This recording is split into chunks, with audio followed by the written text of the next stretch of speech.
सहनावतु सहनौ भुनक्तु सह वीर्यङ्करवावहै तेजस्विनावधीतमस्तु मा विद्विषावहै। ॐ शान्ति शान्ति शान्तिः।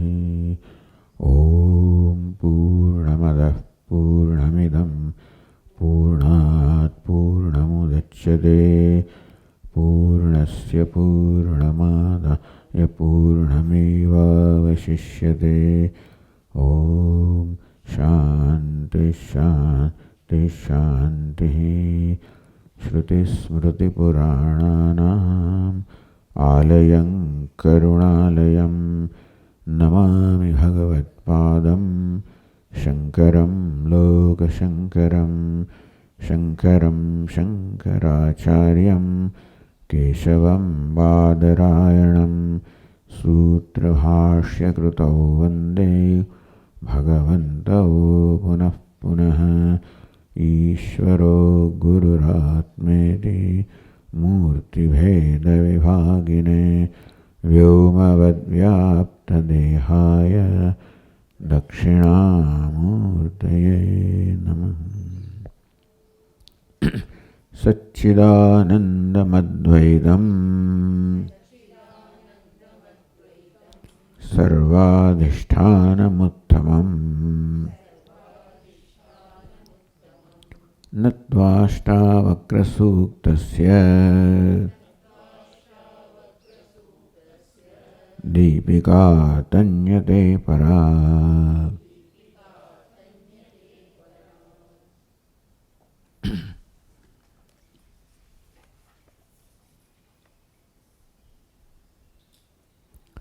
तेन ज्ञानफलं प्राप्तं योगाभ्यासफलं तथा तृप्तस्वच्छेन्द्रियो नित्यम् एकाकी रमते तु यः न कदाचिज्जगत्यस्मिन् तत्त्वज्ञो हन्त खिद्यते। यत एकेन तेनेदं पूर्णं ब्रह्माण्डमण्डलम्।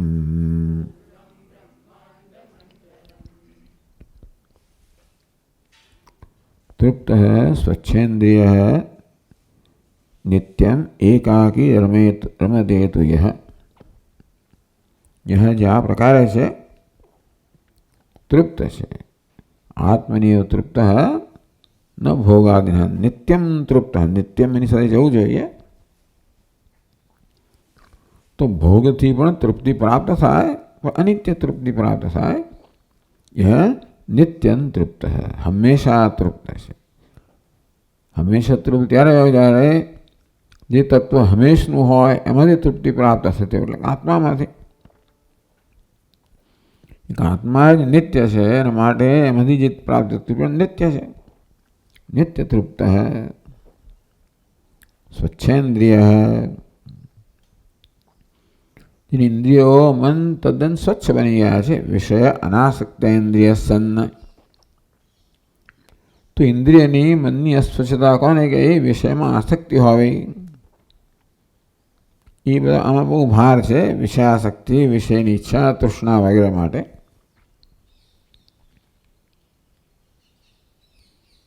पण आत्मनी तृप्त है एना माटे एने कोई प्रकारनी आसक्ति रही ज नथी।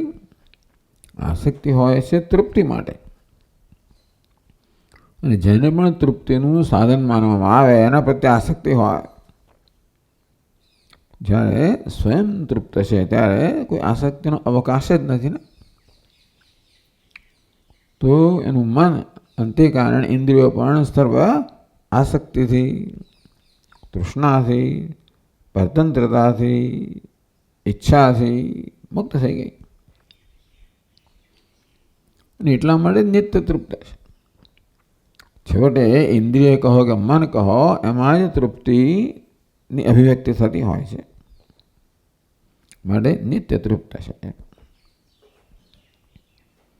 આત્મા નિત્ય છે અને અંતઃકરણ પણ સ્વચ્છ હોવાને કારણે નિત્ય આત્મામાં જ નિષ્ઠ છે.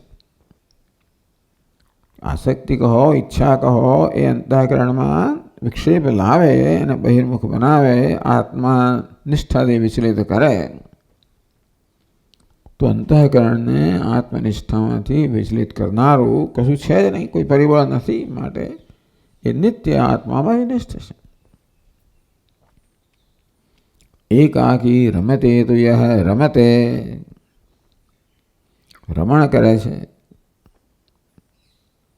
આનંદમાં છે. રમણ કરવું, ક્રીડા કરવી, આનંદમાં હોવું. એકાકી,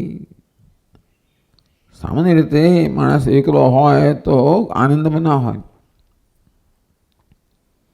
આનંદ માટે ક્રીડા જોઈએ. ક્રીડા માટે એકથી અન્ય કોઈક જોઈએ તો એમાંથી ક્રીડામાંથી આનંદ જન્મે.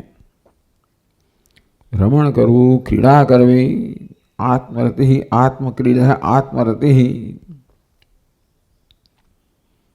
કે આત્મા સાથે જ ક્રીડા કરે છે, આત્મામાં જ રતિ ધરાવે છે, પ્રેમ ધરાવે છે, આસક્તિ ધરાવે છે. તો ક્રીડા કરી રહ્યો છે એનો અર્થ એવો થયો કે ક્રીડા કરવાથી જે પ્રકારનો આનંદ પ્રાપ્ત થાય એ આનંદ પ્રાપ્ત કરી રહ્યો છે. પણ ક્રીડા કરવા માટે જે પ્રકારનું દ્વૈત જોઈએ એની આવશ્યકતા નથી. એ તો ક્રીડા માટે દ્વૈત કે અન્યની આવશ્યકતા છે, કારણ કે માણસ પોતાની પાસે આનંદ પ્રાપ્ત કરી શકતો નથી. માટે પણ જે ક્રીડાની જરૂરિયાતથી જ મુક્ત થઈ ગયો છે, એકાકી, ક્રીડામાંથી જે પ્રકારનો આનંદ પ્રાપ્ત થતો હોય એ જ્યારે સ્વયંમાંથી પ્રાપ્ત થતો હોય ત્યારે રમે છે એવું કહેવા કરતા રમણ કરતો હોય, ક્રીડા કરતો હોય, આત્મક્રીડા, આત્મરતિ, એ ક્રીડા કરતો હોય, રતિ ધરાવતો હોય અને જે પ્રકારનો આનંદ હોય એ આનંદ સ્વરૂપનો છે. એકાકી રમતે તો યહ, રમણ કરી રહ્યો છે, આનંદ કરી રહ્યો છે, આનંદમાં છે. તો આ જ્ઞાનનું ફળ, તસ્ય તેને જ્ઞાન ફલમ પ્રાપ્તમ, અને જ્ઞાનનું ફળ કહેવામાં આવ્યું. આ આત્માના સ્વરૂપનું વર્ણન કરવામાં આવ્યું, પોતાના સ્વરૂપનું વર્ણન કરવામાં આવ્યું. અને જ્ઞાનનો અર્થ છે કે પોતે બની રહ્યો છે. જે કશી વસ્તુ હતી, જે કંઈ પરિબળો હતા, જે એને પોતાનાથી બહિર્મુખ રાખનારા હતા, પોતાનાથી જ વિચલિત કરનારા હતા, વંચિત રાખનારા હતા, એટલે કૃત્રિમ પરિબળો હતા.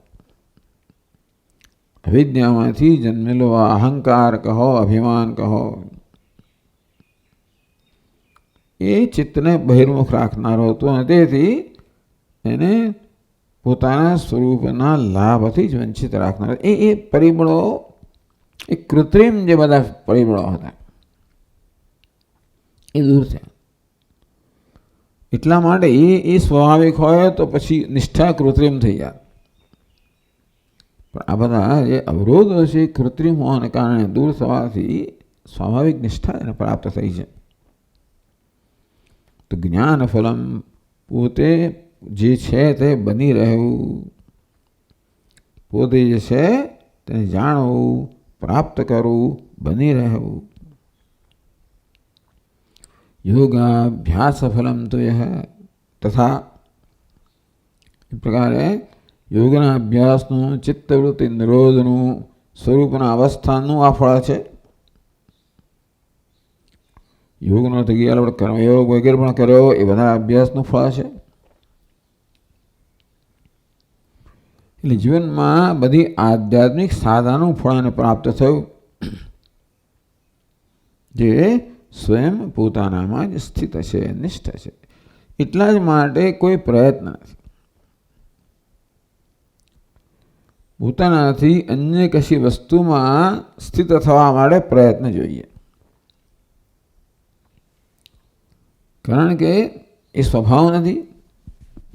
માટે સ્થિર થવા માટે પ્રયત્ન જોઈએ. જેમ કે આપણા મનને કશાકનું ધ્યાન કરવું હોય, કશાકમાં કેન્દ્રિત કરવું હોય તો એ માટે પ્રયત્ન કરવો પડે, ધારણા ધ્યાન માટે. તો પોતે પોતે હોવા માટે કોઈ પ્રયત્ન નહીં આવે, સર્વ પ્રયત્નથી મુક્ત છે. અનાવય નિષ્ઠ તેને જ્ઞાન ફલમ પ્રાપ્ત. ન કદાચિત જગત્યસ્મિન તત્વજ્ઞો હંત ખિદ્યતે એકાકી રમતે તો યહ. એકાકી એકાકીનો અર્થ થયો પૂર્ણતા, કૈવલ્ય, દ્વિતીયનો વિભાગનો અભાવ. તો આવું જે તત્વજ્ઞ છે કદાચિત ન ખિદ્યતી, ક્યારેય પણ એના મનમાં ખેદ જન્મતો નથી. અસ્મિન જગતી, સામાન્ય રીતે આ જગતને ખેદનું દુઃખનું સાધન માનવામાં આવે છે, કારણ કે વ્યવહાર દરમિયાન જગત આપણા બટનો દબાવે છે અને જે દુઃખ અંદર ભરેલું છે એને માત્ર બહાર લાવે છે. એવું ન જાણતો હોવાને કારણે આપણે માનીએ છીએ કે દુઃખ ત્યાંથી આવ્યું. તો આવું બનવાનું જ છે જ્યાં સુધી ભેદભાવ છે, દ્વૈત છે, હુંથી અન્ય કશું કે છે. અર્થાત હું આ એકોબારીમાં મર્યાદિત છું અને માટે એની બહારની વસ્તુઓ મારાથી ભિન્ન છે. તો અનુકૂળ હોય, પ્રતિકૂળ હોય.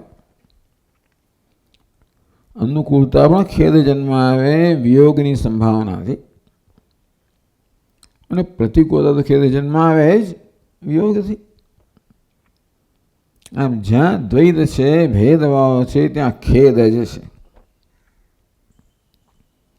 બહારથી આપણે હસતા હોઈએ વગેરે કરતા હોઈએ એટલે ખેદને આપણે જાણે કે અંદર દબાવી દઈએ. તે રીતે જીવનમાં આ બધી ક્રીડાઓમાંથી જે સુખ મળતું હોય છે, અંદર જે ખેદ રહેલો જે છે એને ચાલો અવરુદ્ધ કરે છે.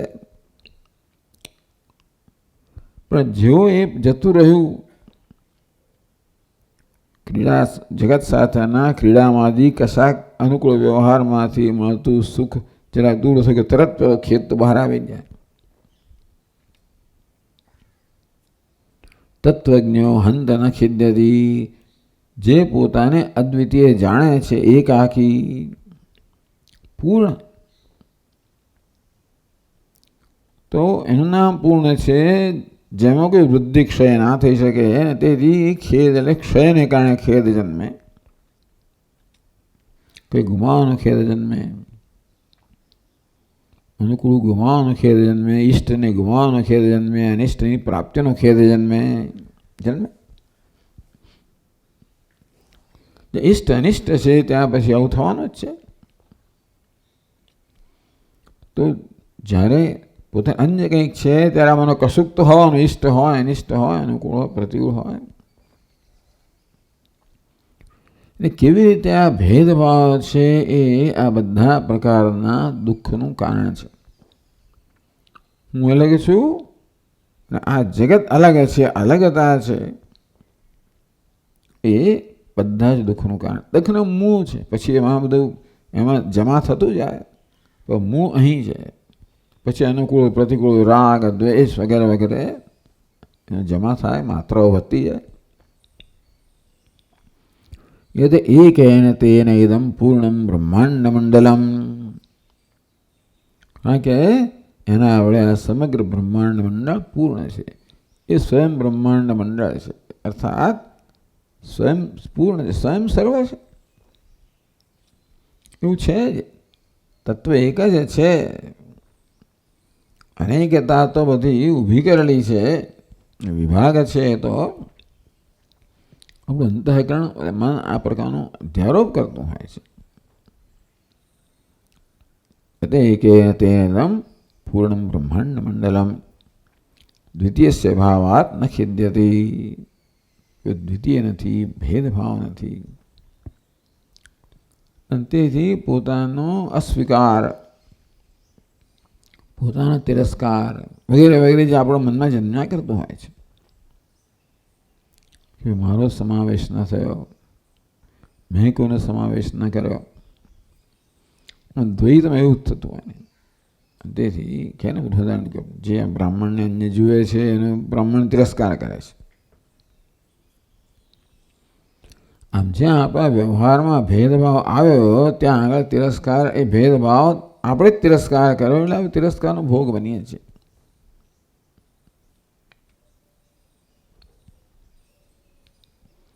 હવે આગળ કહે છે એ જ 20 શ્લોકોમાં તો તત્વજ્ઞસ્ય દશા ઉચ્યતે. તત્વજ્ઞની દશા કહો, સ્થિતિ કહો, એને કેવું થઈ રહ્યું છે, કેવું લાગી રહ્યું છે, એનું વર્ણન થઈ રહ્યું છે. તો ત્રીજા શ્લોકમાં કહે છે ન જાત વિષયા કેપી સ્વારામમ હર્ષયંત્યમી સલ્લકી પલ્લવ પ્રીતિ સલ્લકી પલ્લવ પ્રીતમ ઇવેભમ નિમ્બ પલ્લવાહ.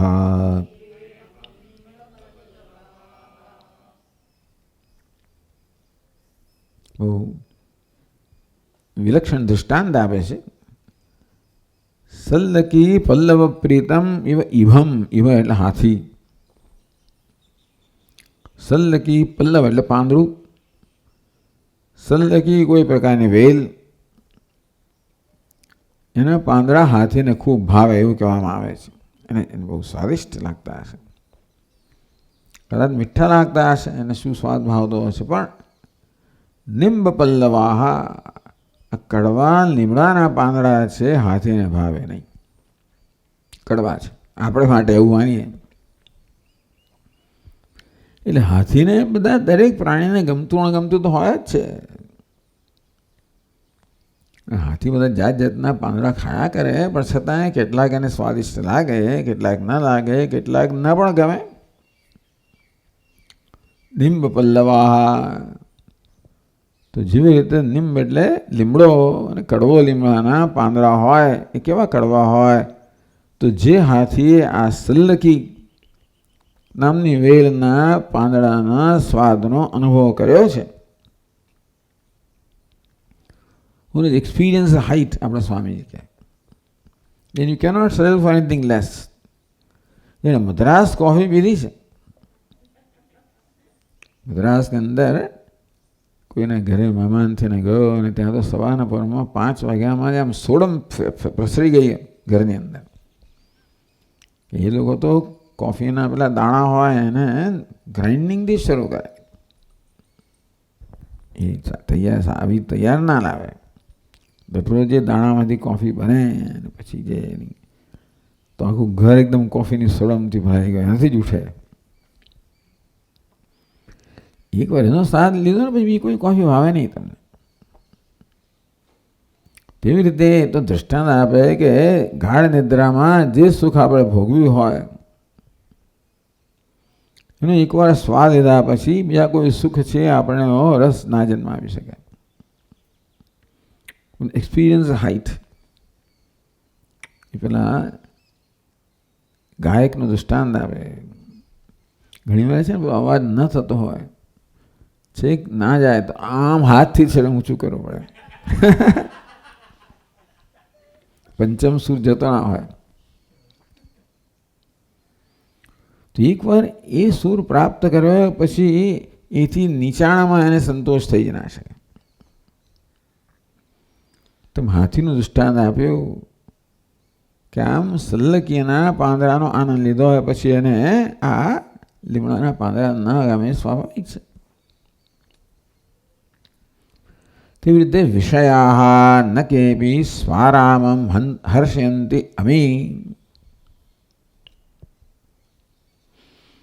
અમી વિષયા સ્વારામમ ન જાતુ કેપી હર્ષ્યંતિ. સ્વારામ શબ્દનો પ્રયોગ થયો. તો ઠીક સ્વ અને આરામ. સ્વસ્મિન આરમતે યહ સહ સ્વારામ. સ્વસ્મિન આત્મનેવ આરમંતે આસમંતાત રમતે ક્રીડતે. સ્વસ્મિન એટલે આત્મામાં પોતાનામાં જ જે સર્વ રીતે કહ્યું ને એકાકી રમતે તો યહ, એટલે રમણનો બીજો કોઈ વિષય જ નથી, માટે સંપૂર્ણ રીતે આ સમંતાત રમતે, સર્વ રીતે એકાકી આત્મામાં રમણ કરી રહ્યો છે, અર્થાત આત્માનો આનંદ માણી રહ્યો છે. આનંદ સ્વરૂપ છે એટલે એવું નથી કે માણી રહ્યો છે એનો અર્થ એ કે માણનાર એક છે, માણનો વિષય બીજો છે, એવો માણમાં ભેદભાવ પણ ત્યાં નથી. નિત્યમ રમતે એવું ના કહી શકે. નિત્યમ તૃપ્ત નિત્યમ રમતે. નિત્ય રમણ ત્યારે હોય જ્યારે રમણમાં કોઈ પ્રયત્ન ના હોય, સ્વાભાવિક હોય, સહજ હોય. તો સ્વસ્મિન રમતે આ રમતે એ સ્વારામ શબ્દ છે. સ્વ આરામ. સ્વસ્મિન આરામ યસ્ય સ્વયં પણ કહેવાય. પોતાનામાં જેને આરામ છે. આરામ એટલે શું? આ રમણમ, આ સમંતાત રમણમ, સર્વ રીતે પોતાનામાં જ રમણ કરી રહ્યો છે. એ રમણમાં કોઈ પ્રયત્ન નથી. એ રમણમાં અન્ય સ્વ સિવાય કંઈ છે પણ નહીં. પણ એ રમણ પ્રયત્ન સહજ છે. જે સહજ રીતે પોતાનામાં રમણ કરી રહ્યો છે, આનંદમાં નિષ્ઠ છે, એને સ્વારામ કહેવામાં આવ્યો. નવો શબ્દ સ્વારામમ. અમી વિષયા જાતુ કદાચિત, ક્યારેય પણ ન, તો જાતુ નો અર્થ કદાચિત. નહીં ક્ષણભી જાતુ તિષ્ઠતિ અકર્મકૃત. ભગવાન કે જાતુ ક્યારેય. અમી વિષયા આ વિષયો ન હર્ષયંતી. આ સ્વારામ જે છે એને આ વિષયો ક્યારેય પણ હર્ષ જન્મ આવતા નથી. કેમ? તુચ્છત્વાત. એક બાજુ છે સ્વાત્મા, બીજી બાજુ છે વિષયો. એક બાજુ છે સલ્લકી પત્ર, એ નિંબ પત્ર. તો સલ્લગી પાન પત્રના આનંદમાં જેને હોય એના નિંબના પત્ર કોઈ તો હર્ષ ના ઉત્પન્ન કરી શકે. અને તે રીતે જે સ્વાત્માનો આનંદ માણી રહ્યો છે એને આ વિષયો કોઈ રીતે આનંદ ન જન્માવી શકે. ન હર્ષયંતી. તુચ્છત્વાત. વિષયો તુચ્છ છે, નામરૂપ તુચ્છ છે, અને માટે એમાંથી કદાચ કંઈ આનંદ આવતો એ પણ તુચ્છ છે. એટલે એનાથી સભાન છે. જે સ્વયંમાં નિષ્ઠ છે, આનંદ પૂર્ણ છે, એને માટે આમ તો કોઈ વિષયની વસ્તુ જ નથી ખરેખર તો જ્ઞાની પુરુષ માટે.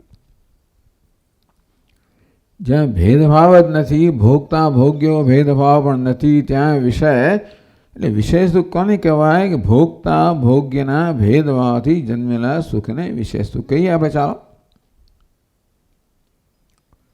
તો એ પ્રકારનો ભેદભાવ હોય એટલે અલ્પતા જ હોય. ભલે ગમે તેટલું સુખ હોય તો પણ એ પૂર્ણતાની દ્રષ્ટિએ અલ્પ જ હશે. એટલે કહેવામાં આવ્યું આ તો એક એના આનંદ છે અને એનું વર્ણન કરવાની એક રીત છે. વિષયો એનામાં કોઈ પ્રકારનો હર્ષ જન્મ આવતા નથી. એ તો જાણે કે આપણે આ વિષયો, એની માટે વિષય નામની વસ્તુ હોય અને વિષયનો આનંદ એ લેવાનો પ્રયત્ન કરતો હોય અને વિષય એના માટે સુખ જન્માવતા હોય, તો એ જે સુખ છે એટલું બધું અલ્પ છે કે તુચ્છત્વાત. અનંતની તુલનામાં કશી પણ મર્યાદિત વસ્તુ તુચ્છ છે. એટલે આ તો માત્ર દૃષ્ટાંત આપવામાં આવ્યું કે વિષયો માં સુખ આપવાની જે ક્ષમતા છે, ભલભલા વિષય હોય છતાં આત્માનંદની તુલનામાં તુચ્છ છે, ઇનસિગ્નિફિકન્ટ. અલ્પમાં પણ લેશનો પણ લેશ. એટલે માત્ર એકાકી રમતે તો તેનિદમ પૂર્ણમ બ્રહ્માંડ મંડલમ, આ બધું કહેવામાં આવ્યું એના સંદર્ભમાં જ કહે છે કે વિષય એનામાં કોઈ પ્રકારનો આનંદ કે ઉત્સાહ જન્માવી શકતા નથી. આ તો એની આપણી સાથે તુલના કરી. અને વિષય કેવી રીતે આપણને હર્ષ જન્માવી શકતા હોય છે. એ વિષય અનુકૂળ છે અને વિષય અનુકૂળ પછી એની માત્રા પણ ઉત્તમ છે તો હર્ષ જન્માવે. એટલે પ્રિય વિષયનો ખ્યાલ સુદ્ધા હર્ષ જન્માવે. રતિ તુષ્ટિ એને પ્રાપ્ત કરીએ તો વધારે સુખ જન્માવે, ભોગવ્યો તો એથી વધારે જન્માવે. રતિ, તુષ્ટિ, તૃપ્તિ આ બધા વિષય સુખની અવસ્થાઓ છે. પણ એટલે એ બધી વસ્તુઓ સામાન્ય માણસને હર્ષ જન્માવે, કારણ કે એને આત્મામાંથી કોઈ આનંદ આવતો નથી અને માટે આનંદ માટે આધારિત છે. એટલા માટે વિષયની ગેરહાજરીમાં દુઃખી છે. એટલા જ માટે વિષયની સન્નિધિમાં કે અનુભવથી એનામાં સુખ જન્મે, એટલે વિષય એનામાં હર્ષ જન્માવે, આનંદ જન્માવે. સ્વારામમ, જે સ્વયંમાં પૂર્ણતામાં નિષ્ઠ છે એનામાં તો વિષય કશી વૃદ્ધિ, કશી વસ્તુ વૃદ્ધિ કરી જ ના શકે ને. એટલે કેનો વાત એ ખરેખર તો જે જ્ઞાની પુરુષ એને વિષય નામની વસ્તુઓ પણ નથી, પણ આ તો કલ્પના કરવામાં આવી. માત્ર આત્માનંદ છે કે સ્વારામ છે એનો આપણને ખ્યાલ આપવા માટે એની વિષય સાથે તુલના કરવામાં આવી. વિષયનું સુખ તો અજ્ઞાની માણસ જ ભોગવતો હોય છે. એટલે અજ્ઞાની અવિવેકી મનુષ્યને વિષયો જે પ્રકારે હૃષ્ટ કરે છે, હર્ષિત કરે છે, આનંદ કરે છે, એવો વિષયનો કોઈ પ્રકારનો પ્રભાવ આ જ્ઞાની પુરુષ માટે નથી. તુચ્છત્વાદ, કારણ કે વિષય સુખ છે એ તુચ્છ છે. આમ તો વિષય સુખ નથી, સુખ તો એક આત્માનું જ છે, છતાંય પણ આપણે માનીએ વિષય સુખ છે એ તુચ્છ છે. એટલે ટીકાકારે આ સમજ આપી. એ જ વાક્ય વળી પાછું નજાતો વિષયા કે પી સ્વારામમ હંસયંતી અમી એને જરા જુદી રીતે પણ સમજાવે છે. પૃથક સત્તામ અપ્રાપ્યેવ રમતે તમ સ્વારામમ. તો સ્વારામ એટલે સ્વસ્મિન રમતે આસમંતાત રમતે સ્વારામ. સ્વસ્મિન રમતે તો બરાબર છે. એકાકી રમતે પૃથક સત્તામ અપ્રાપ્યેવ રમતે. આપણે રમણ કરીએ ખરા, પણ જેની સાથે રમણ કરતા હોઈએ છે એના કરતાં ભિન્ન સત્તા ધરાવતો હોય ને, રમણનો વિષય હોય, ક્રીડાનો વિષય હોય, રમણનો વિષય હોય, એ રમણ કરનાર કરતાં અન્ય હોય. એટલે એના કરતાં જુદી સત્તા પ્રાપ્ત કરવાનો રહેલો છે એમ કહેવાય. મારી એક સત્તા છે અને એની બીજી સત્તા છે. આ પ્રકારે સુખના બધા જનોની અંદર આવો ભેદભાવ છે કે સુખનો વિષય એક છે, સુખનો ભોગવનાર બીજો છે. આમ સુખનો ભોગવનાર છે એની સત્તા પૃથક છે, સુખના વિષયની સત્તા પૃથક છે. એટલે જ્યારે જ્યારે અજ્ઞાની મનુષ્ય રમણ કરતો હોય ત્યારે આ પ્રકારે પૃથક સત્તા, રમણ કરનાર અન્ય છે, રમણનો વિષય અન્ય છે, બંનેની સત્તા ભિન્ન છે. એ રમણમાં આ પ્રકારે આ પૃથક સત્તા એટલે ભેદભાવ રહેલો છે. એટલે સામાન્ય રીતે રમણ જ્યારે થાય છે ત્યારે આપણે રમણના વિષયથી બીજી સત્તા પ્રાપ્ત કરીએ. એટલે બીજી સત્તા છે માની લઈએ કે હું અન્ય છું, ભિન્ન છું, ભોગતા ભોગ્ય કરતા ભિન્ન છે. અપ્રાપ્યેવ, આ રીતે ભોગવતી વખતે ભોગતા અને ભોગ્યના કોઈ પ્રકારના ભેદ વગર જે આનંદમાં લઈ રહ્યો છે. પૃથક સત્તા અપ્રાપ્ય, ભોગતાની ભોગ્ય કરતા કોઈ પૃથક સત્તા નથી. આમાં તો શું થાય છે કે આપોઆપ જ થઈ જતું હોય છે. પોતાને અહંકાર કે અલ્પ માનવાને કારણે ભોગનો વિષય છે, ભિન્ન છે, હું ભિન્ન છું, આપોઆપ જ થતું જ હોય છે. આપણે સ્વભાવ કહીએ. આટલી બધી સાધનાને પરિણામે આ બધો ભેદભાવ નષ્ટ થઈ ગયો છે. ઇન્દ્રિયની મનની સ્વચ્છતાને કારણે, ઐક્યના સતત અનુસંધાનને કારણે જે બધો ભેદભાવ છે, જે માત્ર સ્વભાવ છે, એટલે વાસના કહો એનો ક્ષય થવાને કારણે ભેદભાવના પ્રભાવથી મુક્ત છે. એટલે કોઈ પ્રકારના અનુભવની અંદર એ ભોગતા બની જતો નથી. ભોગ્ય કરતા સ્વતંત્ર સત્તા ધરાવું છું, ભિન્ન છું, ભેદભાવ જન્મતો નથી. એકાકી રમતે, રમણ કરે છે એકાકી, કોઈ પ્રકારના ભેદભાવ વગર. પૃથક સત્તા અપ્રાપ્ય રમત, રમતે રમણ કરે છે, ક્રીડા કરે છે, પરંતુ સામાન્ય રીતે રમણમાં, ક્રીડામાં હંમેશા પૃથક સત્તા હોય, ભેદભાવ હોય, ભોગતા અન્ય હોય, ભોગ્ય અન્ય હોય, એવું થયા વગર રમતે. તમ સ્વારામમ એટલે સ્વ જે છે માત્ર એક જ સત્તા છે, અન્ય સત્તા નથી. અદ્વિતીય સત્તામાં જ નિષ્ઠ છે. એને સ્વારામમ કહેવામાં આવ્યો. જાતો કદાચિત અમી વિષયા ન હર્ષયંતી ઇન્દ્રિય રહિતત્વાત. આમ સામાન્ય રીતે ભોગ હોય ત્યારે સુખ વિષય હોય, ઇન્દ્રિયનો વિષય હોય. એ વિષયનો આપણે અનુભવ કરતા હોઈએ, એ અનુભવમાં આ વ્યવધાન, ઇન્દ્રિય નામનું વ્યવધાન છે, મન નામનું, એટલે મારી અને વિષયની વચ્ચે મન પણ છે, ઇન્દ્રિયો પણ છે. ઇન્દ્રિયો બિચારી અલ્પ છે, મર્યાદિત છે, માટે વિષયની અલ્પ અંશને જ એ વિચારી સ્પર્શ કરી શકે ઇન્દ્રિયો. અંતેથી જ્યાં ઇન્દ્રિય દ્વારા કશી વસ્તુનો અનુભવ કરવામાં આવે છે, ત્યાં એ અનુભવમાં ભોગતા ભોગ્યનું દ્વૈત છે, જોડે જોડે અલ્પતા પણ છે. ઇન્દ્રિય રહિતત્વાત, અજ્ઞાની પુરુષ છે ઇન્દ્રિયથી મુક્ત છે. અર્થાત કોઈ દેહમાં, ઉપાધિમાં અહંભાવ હોય તો ઇન્દ્રિયથી મુક્ત હોય જ નહીં.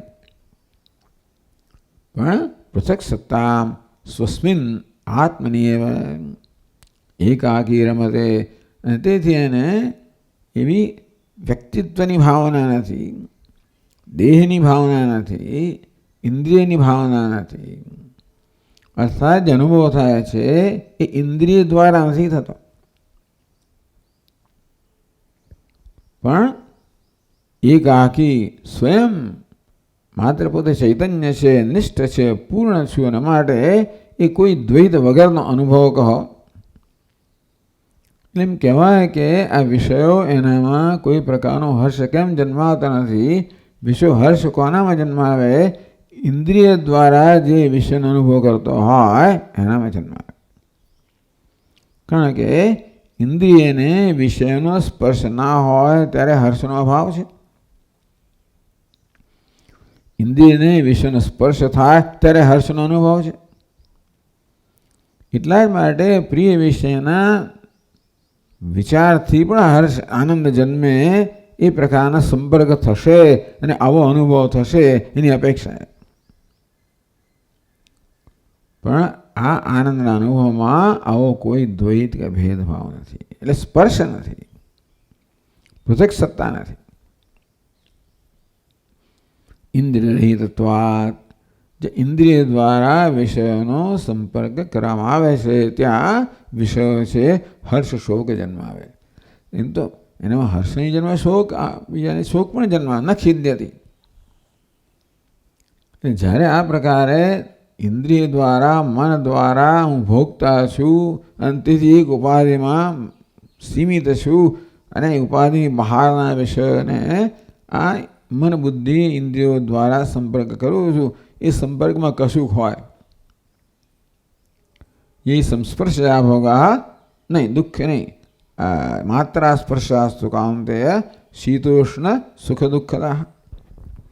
આમ ઇન્દ્રિયો દ્વારા વિષયનો સ્પર્શ કરવામાં આવે ત્યારે કશુંક અનુભવ છે ને સુખ દુઃખ. એ પ્રકારનો અનુભવ નથી, એ કહેવાનો પ્રયોજન છે અહીંયા. એટલા જ માટે હવે હર્ષ ક્યારે જન્મે? જ્યારે આપણે પોતા બિચારો અલ્પ હોય ત્યારે જેમ ખાબોચિયું ભરાઈ જાય તેવી રીતે અલ્પ માણસ હર્ષ જન્મે. પરંતુ આફુર્યમાણ અચલ પ્રતિષ્ઠમ, સમુદ્રમાં તો નદીઓ ગમેલું જળ ઠાલવે તો પણ સમુદ્રની પૂર્ણતામાં કોઈ વૃદ્ધિ ન થાય. ખાબોચિયું હોય, જરાક વરસાદ આવે ને બિચારું ભરાઈ જાય ને જરાક તડકો આવે ને ખાલી થઈ જાય, સુકાઈ જાય. તો આ પ્રકારે આ સમુદ્ર સમાન હોવાને કારણે વિષયો બધી કામનાઓ કહેવાય. અપૂર્યમાણમ અચલ પ્રતિષ્ઠમ સમુદ્રમાં પ્રવિશંતિ યદ્વત તદ્વત કામા યમ પ્રવિશંતિ સર્વે. ભગવાન કહે છે કે બધી કામનાઓ તે રીતે જન્મમાં પ્રવેશ કરે છે અને જેનામાં કોઈ પ્રકારનો વિકાર જન્માવતી નથી. એવું ભગવાન એમ પણ કહ્યું, કામનાઓ સામેથી પ્રવેશ કરે છે. જ્ઞાની પુરુષ માટે કામના કરવાની હોતી નથી, પણ કામના જેવી રીતે નદી સામેથી ચાલીને સમુદ્રમાં જળ ઠાલવે તેવી રીતે દુનિયા એને સામેથી ચાલે ને એવું કહેવાનું પ્રયોજન એ છે કે ટૂંકમાં કોઈ પ્રયત્ન વગર આનંદમાં નિષ્ઠ જેવું એનો કહેવાનો પ્રયત્ન છે, પ્રયોજન છે. અને તેથી હર્ષ કે ન ખિદ્યતી ન હૃષ્યતી, કશું એનામાં ખેદ જન્માવતો નથી, કશું હર્ષ જન્માવતો નથી. આ ખેદ હર્ષ ભેદભાવની, ભોગતા ભોગ્યની, દ્વૈતની અપેક્ષા રાખે છે. એ સામાન્ય અનુભવ હોય છે, એની તુલનામાં કહેવામાં આવે.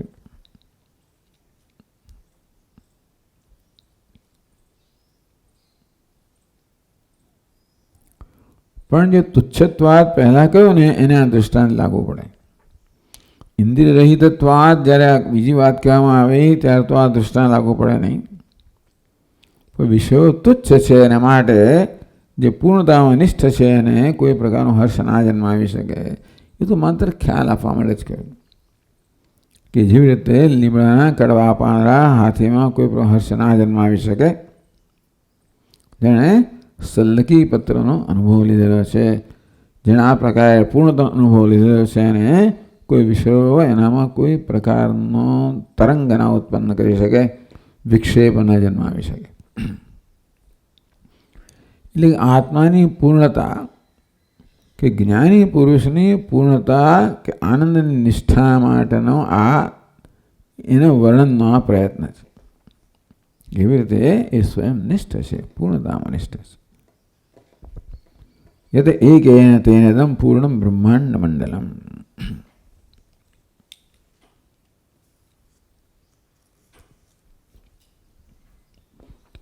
એક શ્લોક મને મળે, યથા વિવિક્તમ એકાંતે મનોભવતિ નિવૃત્તમ ન તથા શશિબિંબેષુ ન બ્રહ્મેન્દ્ર સદ્મશુ ન ચ બ્રહ્મેન્દ્ર સદ્મશુ. યોગ વાસિષ્ઠનો એક શ્લોક ત્યાં, યથા મનઃ એકાંતે વિવિક્તમ નિવૃત્તમ ભવતિ. મન એકાંતમાં એટલે અદ્વિતીયતામાં જેવી રીતે નિવૃત્ત થઈ જાય છે કે નિવૃત્ત આનંદિત થઈ જાય છે, ન તથા શશિબિંબેશુ એને આ ચંદ્રના બિંબમાં હોય કે બ્રહ્મેન્દ્ર સદ્મશુ બ્રહ્માનું સદ્મ હોય, રાજમહેલ હોય, ઇન્દ્રનો રાજ, આ કશી વસ્તુ એનામાં કોઈ પ્રકારનો ઉત્તેજના ઉત્પન્ન કરી શકતી નથી. જે આવી રીતે એકાંતમાં સંપૂર્ણ વિવેક એકાંતની અંદર નિષ્ઠ છે એવું કહેવામાં આવ્યું.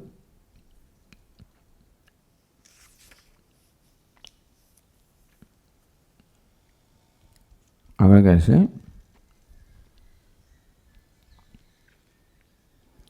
યસ્તુ ભોગેષુ ભુક્તેષુ ન ભવત્યધિવાસિતા.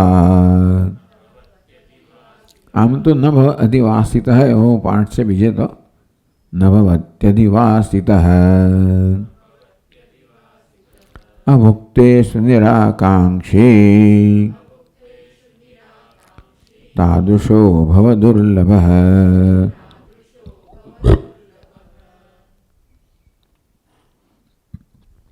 યસ્તુ ભુક્તેષુ ભોગેષુ અધિવાસિત ન ભવતિ. અધિવાસન એટલે વાસના, સુગંધિત. આમ અધિવાસનમ એટલે વસ્તુથી સુગંધિત કરવું.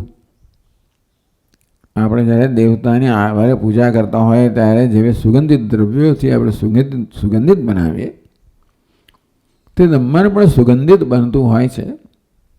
અને આપણે વાસના કહીએ, વાસ કહો, વાસના કહો, સુગંધ કહો.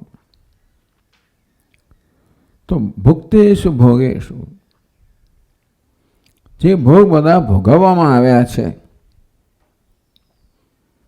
અર્થાત જેણે આપણને સુખનો અનુભવ કરાવ્યો છે એના સંસ્કાર મનમાં રહી જતા હોય છે. અને એ સંસ્કાર વળી જાગ્રત થાય ત્યારે આપણામાં એ પ્રકારના અનુભવની વળી પાછી ઈચ્છા જન્માવતા હોય છે.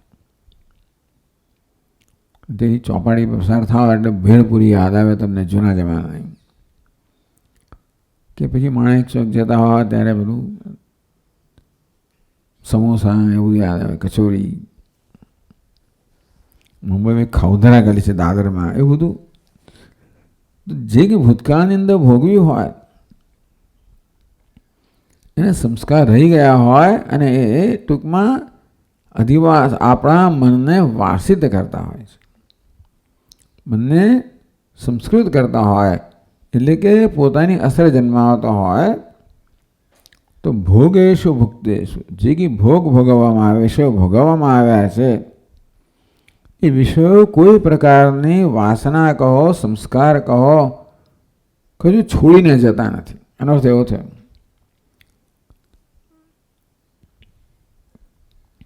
યસ્ય તુ ભુક્તેષુ ભોગેષુ આસક્તિ ન ભવતિ, એવું કહેવામાં આવ્યું. ભુક્તેષુ અધિવાસિત ન ભવતિ. અધિવાસિત એટલે જેનામાં વાસના જન્મેલી છે એવો થયો. એટલે જેનામાં ભોગવેલા ભોગની કે વિષયોની કોઈ પ્રકારની વાસના રહી નથી. એનો અર્થ એ થયો કે ભાઈ ભોગવેલા ભોગની અંદર કોઈ પ્રકારની આસક્તિ જન્મતી નહીં, કારણ કે એના કોઈ સંસ્કાર જ રહ્યા નથી. જે વસ્તુના સંસ્કાર રહી ગયા હોય એ વસ્તુનું સ્મરણ થાય, દર્શન થાય, સ્મરણ થાય, ચિંતન થાય, શ્રવણ થાય તો તરત સંસ્કાર જાગૃત થાય. હા છે, એ તો મને યાદ આવ્યું, ત્યાં તો હું ગયો હતો, એ તમે જોયું હતું, એની મજા કરી હતી. શ્રવણથી થાય, સ્મરણથી થાય, દર્શનથી થાય, કોઈ આપણને વિડીયો મોકલે, ફોટા મોકલે. આમ જે વસ્તુ અંદર આ પ્રકારે સંગ્રહાયેલી છે એ જ્યારે પોતાનો યોગ્ય પરિસ્થિતિ પ્રાપ્ત થાય, યોગ્ય સંજોગો પ્રાપ્ત થાય તો એ વળી પાછી જાગૃત થાય, ઉદ્બોધન થાય, મેનિફેસ્ટ થાય, અભિવ્યક્ત થાય. એટલે જેનામાં કોઈ પ્રકારની વાસનાઓ રહી નથી, એનો એવો થયો. કારણ કે આ બધા તુચ્છ, આગળ કહેવામાં આવ્યું ને, નહર્ષયંતિ અમી ભોગા, તુચ્છ હોવાને કારણે એમની કોઈ અસર રહે જ નહીં. એટલા જ માટે કે જે આ પ્રકારે પૂર્ણ આનંદમાં નિષ્ઠ છે એનામાં કોઈ પ્રકારની અલ્પતાની વાસના રહી જ ના હોય. અને ભૂતકાળના કોઈ વસ્તુ, ભૂતકાળનું સ્મરણ થાય ખરું, પણ સ્મરણ એના કોઈ પ્રકારનું ઉત્તેજના ના જન્માવે, વાસના ન જન્માવે, ઉત્તેજના ન જન્માવે. ઓહો પેલું મળે તો કેવું સારું, અરે રે પેલું જતું રહ્યું, આપણું પૂરું થઈ ગયું, હવે ના મળે ફરી, 1 રૂપિયાનો કિલો ઘી ના મળે વગેરે વગેરે. દાદા પેલા વડીલો યાદ કરે ને બધું જૂના જમાનાનું. અમારા વખતમાં આવું હતું ને અમે તો આવી રીતે ખાતા હતા ને આમ કરતા હતા. જે પ્રકારનો આનંદ લેતા હોય સાદો સીધો આનંદ, સરસ રોટલો ને ઘી ને ગોળા ખાતા હોય. હવે ચવાતું ના હોય કશું ના, હવે તો પછી જતું રહે બધું. એટલે ટૂંકમાં એ બધાનો આનંદ જે તો હવે નથી મળતો એ યાદ આવે. ભુક્તેશ ભોગેશ, જે ભોગો ભોગવેલા છે હજી પણ આપણામાં આકર્ષણ જન્માવે અને એ પ્રકારના ભોગને વળી પાછું મેળવવાની, એ અનુભવવાની વળી પાછી ઈચ્છા જન્માવે. એને જ વાસના કહેવાય, જ આપણામાં ઈચ્છા જન્માવે. ટૂંકમાં માણસ જ્યાં સુધી વિચાર અધૂરો છે, પોતાના સુખ માટે વિષયો પર આધારિત છે, ત્યાં સુધી જે બધા વિષયો ભોગવેલા હોય એનામાં કશું ને કશું આકર્ષણ જન્માવે, કે ઉત્તેજના જન્માવે, કે ઈચ્છા જન્માવે, કે તૃષ્ણા જન્માવે, એને પ્રભાવિત કરે. એ માત્ર સુખની જ વાત કરવા માટે ન ખેદ પણ જન્માવે. વાસના બંને પ્રકારની હોય, બંને પ્રકારના અનુભવ થઈ ગયા હોય, એટલે ભૂતકાળના અનુભવો છે હજી એને પ્રભાવિત કરે, એનામાં હર્ષ શોક જન્માવે. એનો અર્થ એ હતો કે એ સંસ્કાર હજી બધા રહેલા છે, જમા થયેલા છે, એમનો નિકાલ થયો નથી. નિકાલ ક્યારે થાય? તો એના પૂર્ણ આનંદની અંદર આ બધાનો નિકાલ થઈ ગયો. યાવાન અર્થ ઉદપાને, જેવી રીતે સર્વદા સંપૂર્ણ, ટૂંકમાં એકવાર આવું પૂર આવે એટલે પેલા નાના નાના ખાડામાંથી મળતું પાણી બધું સમાઈ જાય. તેવી રીતે જે કંઈ સુખ એને પ્રાપ્ત થયો વિષયોમાંથી એ બધું આમાં ક્યાંય પુરાઈ ગયું, અને તેથી હવે એમનો કોઈ પ્રભાવ રહ્યો નથી. ટૂંકમાં એનું મન જે છે એને બધા પ્રકારના પ્રભાવથી મુક્ત છે. એ ક્યાં છે? એ વર્તમાનમાં છે. એટલે ભૂતકાળ એને વિચાર ન આવે એમ નહીં, પણ ભૂતકાળ એને કોઈ પ્રકારનું એના પર પ્રભાવ પાડતો નથી. એના મન પર, એટલે ટૂંકમાં એના મનને રોકતો નથી. ભૂતકાળ કહો, ભવિષ્ય કહો, એ વર્તમાનમાં છે. વાસના શું બતાવે છે? ભૂતકાળનો પ્રભાવ બતાવે છે. તો ટૂંકમાં ભોગવેલા ભોગ કહો કે પછી ભૂતકાળ કહો, એના પર હવે કોઈ પ્રકારનો પ્રભાવ પાડતો નથી. એટલે કશું યાદ ના આવે એવું નહીં.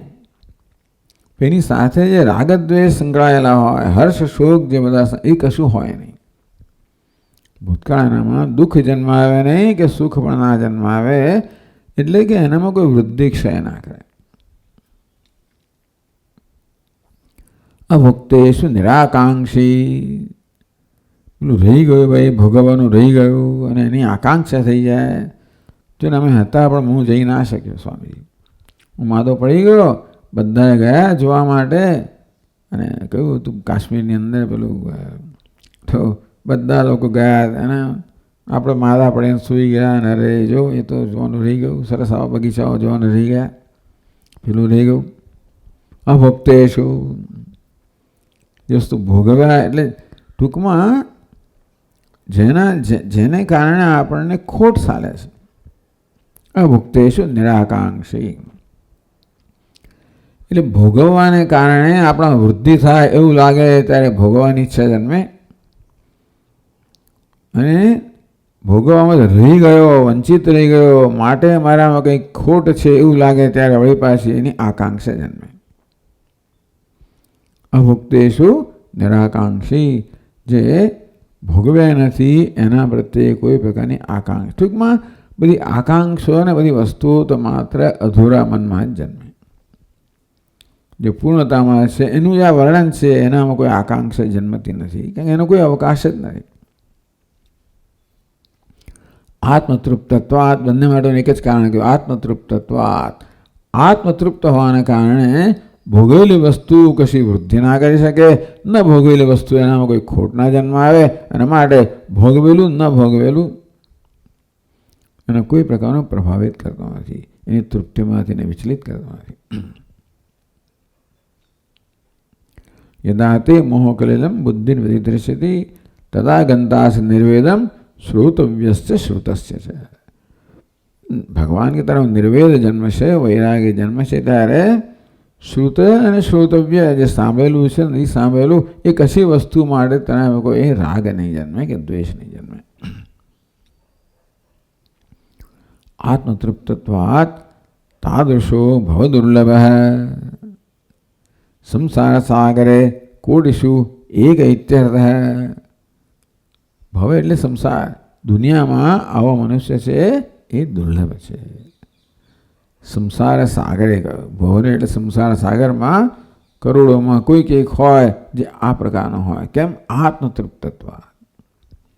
એટલે આત્મતૃપ્તનું ભિન્ન ભિન્ન વર્ણન થઈ રહ્યું છે. ત્યાં કહ્યું કે એને કોઈ ખેદ નથી જન્માવતો, ન ખીદ્યતી. પછી કોઈ ના હર્ષયંતી, હર્ષ જન્માવતો નથી. હવે કે એનો કોઈ પ્રકારનો વિક્ષેપ જન્માવતો નથી. ભૂતકાળના ભોગવેલા અનુભવો છે એનામાં આકર્ષણ જન્માવતું નથી કે ન ભોગવેલા છે વળી તૃષ્ણા જન્માવતું નથી. ભોગવેલોને વળી પાછો આપણે એ અનુભવ છે ને એને દોહરાવવા માંગીએ, ન ભોગવેલોને કોઈક રીતે ભોગવવા માંગીએ. એટલે ટૂંકમાં મનમાં આ બધી વસ્તુ ચાલ્યા જ કરતી હોય છે. કારણ કે આપણે આપણા પોતાનાથી વિખૂટા પડેલા છે, વંચિત રહી ગયેલા છે. એ જ બતાવે છે કે કેવી રીતે આપણે પોતાની ખોટ ચાલી રહી છે એમાં આ બધું થઈ રહ્યું છે. આ બધું બતાવે છે કે હું આત્માથી વિખૂટો પડી ગયેલો છું, અથવા અજ્ઞાનને કારણે વિખૂટા પડી ગયેલાની આવી જાતનો એક ભ્રમ જન્મેલો છે અનાત્મામાં આત્મબુદ્ધિને કારણે. તો જેણે આ બધા પ્રકારના અવરોધો દૂર કર્યા છે, તેથી જે એકાકી રમતે અસ્તુ આ પ્રકારે છે એક અદ્વિતીય આત્મામાં, પૂર્ણ આત્મામાં જે સહજ નિષ્ઠા ધરાવે છે એવો ભવ દુર્લભ. સંસારમાં એ પ્રકારની વ્યક્તિ પ્રાપ્ત કરવી દુર્લભ છે. તો એની પ્રશંસા કરવામાં આવી. અજ્ઞાની પુરુષની સ્તુતિ કરવામાં આવી, પ્રશંસા કરવામાં આવી. એ દ્વારા આનું પ્રયોજન છે કે એ રીતે સાધકોમાં આના માટેની એક ઉત્કંઠા જન્માવી અને મૂલ્ય જન્માવું કે ઓહો ચિત્ર આપણને આપે છે. જ્ઞાની પુરુષનું ચિત્ર આપણને આપે છે, જે ચિત્ર આપણે સમજી શકીએ.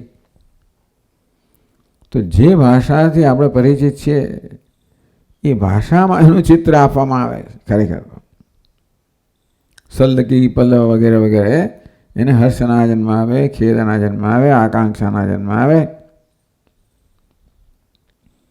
તો હર્ષના જન્મ આવે, શોકના જન્મ આવે, આવું આપણે જાણીએ છીએ કે આ ન જન્મે. તો એના મનની સ્થિતિ કેવી હશે એની કલ્પના કરી શકીએ આપણે. અને તો જોઈએ કે ખરેખર એ જ આપણે ઈચ્છી રહ્યા છીએ. મનુષ્ય માત્ર આ પ્રકારની સ્થિતિ જ ઈચ્છી રહ્યો છે. એની ગેરહાજરીમાં અને અનુપસ્થિતિમાં જે હોય ચલાવી લે જુદી વાત છે. આમ નાનકડા અલ્પ સુખથી ચલાવેલી એક વસ્તુ છે, પરંતુ આ જ વસ્તુ આપણે ઈચ્છી રહ્યા છે અને એ માટે આ પ્રકારે જીવનમુક્ત મહાપુરુષનું વર્ણન કરવામાં આવે છે. એટલે કહ્યું ને કે જેથી જ્ઞાન માટેની ઈચ્છા જન્મે, જ્ઞાનનું મૂલ્ય જન્મે. એટલે હંમેશા જ્ઞાની પુરુષના લક્ષણોનું વર્ણન કરવામાં આવે જે સાધક માટે મૂલ્ય બને. એટલે આ રીતે દરેક શ્લોકનો આવો અર્થ પણ કરી શકાય કે આપણને એક કોઈ પ્રકારની મૂલ્ય શીખવે છે કે એટીટ્યુડ, ભાવના, વૃત્તિ શીખવે છે કે કેવી રીતે આ ભોગવેલા ભોગો માટે કેવો સંબંધ હોવો જોઈએ, નહીં ભોગવેલાનો કેવો સંબંધ હોવો જોઈએ, એ કેવી તૃષ્ણા જન્માવતો હોઈએ છીએ, એનું કરતા ક્યાં આપણે કઈ જગ્યાએ આપણી નિષ્ઠા છે. અનાત્મામાં નિષ્ઠા છે, અલ્પતામાં નિષ્ઠા છે. એના માટે આ બધી વસ્તુ મને હવે પ્રભાવિત કરે છે. હું આ બધા પ્રભાવથી મુક્ત રહી શકું જો હું મારા પોતાનામાં નિષ્ઠ હોઉં તો કેવું હોય? કશાથી પ્રભાવથી મુક્તનો અર્થ એ છે કે મારી પૂર્ણતામાંથી આનંદી કશી વસ્તુને વિચલિત ના કરી શકે. તો સંસાર સાગરે કોટી શું એક ઇત્યર્થ હે, કરોડામાં કોઈ કંઈક હોય આ પ્રકારનો. એ જ આશ્ચર્યની વાત છે કે જે વસ્તુ સરળ હોવી જોઈએ, પોતાનામાં જ નિષ્ઠા હોવી, એ તો સહેલામાં સહેલું હોવું જોઈએ ને. હું તો છું જ. છતાં અઘરામાં અઘરી વસ્તુ થઈ ગઈ. અનાત્મામાં નિષ્ઠા એવી સ્વાભાવિક થઈ ગઈ છે. એટલું જ નહીં, પરંતુ એના માટેના આકર્ષણો, હર્ષશોક એટલા બધા રૂઢ થઈ ગયા છે કે જાણે કે પોતે પોતાની સાથે હો કે નિષ્ઠા હોવી એ અત્યંત દુષ્કર થઈ ગયું છે. એટલું દૂર થઈ ગયું છે આત્મા, જાણે કે પોતાનાથી. એવા વિખુડા પડી ગયા છે. વચ્ચે એવો બધો અવરોધ આવી ગયો, અંધકાર આવી ગયો, અજ્ઞાનનો ને બધો. અને તેથી જે વસ્તુ સહેલામાં સહેલી હોવી જોઈએ એ અઘરામાં અઘરી થઈ ગઈ છે. એટલે કહે છે સંસાર સાગરે દુર્ભવ દુર્લભ, કરોડોમાં કોઈક એવા આવો હોય. પછીના શ્લોકમાં એનું એ જ કહેવાના છે કે યતતા સિદ્ધાનામ વગેરે વગેરે. એ શ્લોક જ ટાંકશે પાછો ટીકાકાર. ટૂંકમાં આ બધા વિરલ છે કે પછી દુર્લભ કહો, વિરલ કહો. તો આવા દુર્લભ કે વિરલ મહાપુરુષનું વર્ણન થઈ રહ્યું છે સરળ ભાષામાં. આપણે સમજી શકીએ એ પ્રકારની ભાષામાં. જેથી આપણા મનની સ્થિતિ કેવી હોવી જોઈએ, અત્યારે કેવી છે, કેવી હોવી જોઈએ, એ માટે શું કરવું જોઈએ એનું પણ માર્ગદર્શન આપણને પ્રાપ્ત થાય છે. ઓમ પૂર્ણમદ પૂર્ણમિદમ પૂર્ણાત પૂર્ણમુદચ્યતે પૂર્ણસ્ય પૂર્ણમાદાય પૂર્ણમેવાવશિષ્યતે. ઓમ શાંતિ શાંતિ શાંતિ. શંકરમ શંકરાચાર્યમ કેશવમ બાદરાયણમ સૂત્રભાષ્યકૃતૌ વંદે ભગવन्तौ પુનઃ પુનઃ. ઈશ્વરો ગુરુરાત્મેતિ મૂર્તિભેદવિભાગિને વ્યોમવદ્વ્યાપ્તદેહાય દક્ષિણામૂર્તયે નમઃ. ઓમ શાંતિ શાંતિ શાંતિ. હરિ ઓમ. શ્રી ગુરુભ્યો નમઃ. હરિ ઓમ.